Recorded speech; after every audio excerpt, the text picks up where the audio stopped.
इग्नू के MPC 005 की research method की बुक में ब्लॉक फर्स्ट के अंदर 4 यूनिट्स हैं, जिसमें यूनिट फर्स्ट के अंदर basic process and concept in research हम पढ़ने जा रहे हैं। ये यूनिट फर्स्ट का पहला चैप्टर है जिसका इंट्रोडक्शन दिया हुआ है। तो definition and meaning of research में जो परिभाषा और क्या मतलब होता है रिसर्च का वो हम समझेंगे।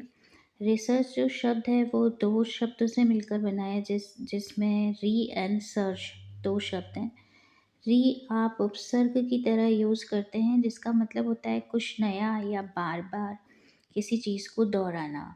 और जो सर्च है वो एक क्रिया की तरह यूज़ होने वाला वर्ड है, जिसमें आप किसी भी चीज़ को एग्ज़ामिन करते हैं बहुत सावधानी पूर्वक, या किसी भी चीज़ के ऊपर आप किसी परेशानी को समझने के लिए कुछ टेस्ट लगाते हैं। तो इसके अनुसार जो रिसर्च है वो दो शब्दों से मिलकर बना है, यानी आप किसी भी चीज़ को बार बार दोहराएं बहुत सावधानी पूर्वक, तो रिसर्च एक तरीके से नाउन बन जाता है। जो a careful systematic patient study and investigation in some field of knowledge undertaken to establish fact और प्रिंसिपल्स। ग्रीनल ने 1993 में ये डेफिनेशन दी थी।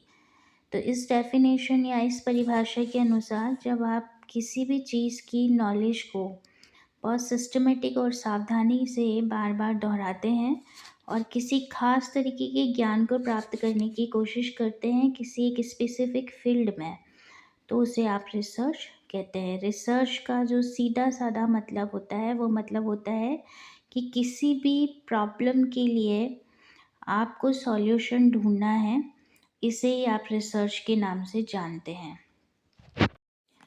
इसकी कुछ दूसरी परिभाषाएं भी हैं जो कि सोशल साइंस या एनसाइक्लोपीडिया कहती है कि a research as the manipulation of generalising to extend connect और वेरीफाई नॉलेज। यानी आपके पास जो पहले का पूर्व ज्ञान है उस ज्ञान को आप और बढ़ा सकते हैं, उसे दूसरी और तथ्यों के साथ जोड़ सकते हैं तथा अपने पहले से प्राप्त ज्ञान को मैनिपुलेट भी कर सकते हैं। वहीं पर कर्लिंगर ने 1973 में कहा कि research as a systematic control empirical and critical investigation of hypothetical propositions about the pre-assumed relationship about various phenomena। यानी वो ये कहना चाहते थे कि पहले से प्राप्त किसी कल्पना के ऊपर अगर आप वापस से एक सिस्टमेटिक नियंत्रित और अनुभव के आधार पर दोबारा से इन्वेस्टिगेशन करें और कुछ रिलेशनशिप दोबारा नए संबंधों को बता सकें, तो वो रिसर्च कहलाती है, यानी अनुसंधान कहलाती है। 1994 में बर्नर ने डेफिनेशन दी थी कि research as a systematic investigation to find answer to a problem. यानी कि रिसर्च एक तौर तरीके से सिस्टमेटिक खोज है जब आप किसी समस्या के समाधान के लिए अपना जवाब ढूंढना चाहें।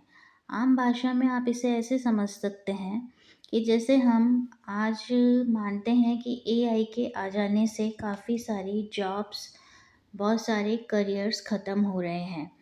तो आपकी प्रॉब्लम यहाँ पर AI हो गई।